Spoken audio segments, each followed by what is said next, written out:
একবার এক ছোট ছেলে তার মায়ের কাছে বলল, আম্মু, আমি ইসলাম শিখতে চাই। মা বললেন, তাহলে আগে একটা কথা দাও, তুমি সব সময় সত্য কথা বলবে। ছেলে বলল, জি আম্মু, আমি প্রতিজ্ঞা করছি, আমি মিথ্যা বলবো না।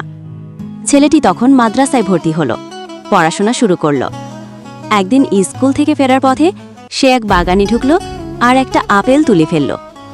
বাসায় ফিরে মা জিজ্ঞেস করলেন, তুমি কোথা থেকে এই আপেল আনলে?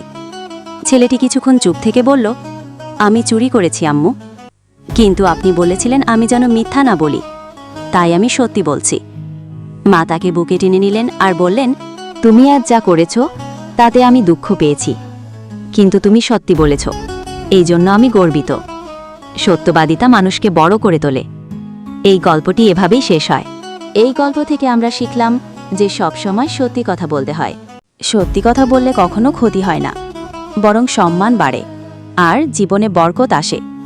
ছোটবেলা থেকেই যদি সত্যি কথা বলার অভ্যাস তৈরি হয়, তাহলে ভবিষ্যতে চরিত্র অনেক শক্তিশালী আর সুন্দর হয়। এছাড়া বাবা মা আর শিক্ষকরা যদি ভালো শিক্ষা দেন, তাহলে ছোটরা সঠিক পথে চলতে পারে। গল্পটি ভালো লাগলে ভিডিওতে লাইক দিয়ে আমাদের চ্যানেলটি সাবস্ক্রাইব করে রাখুন।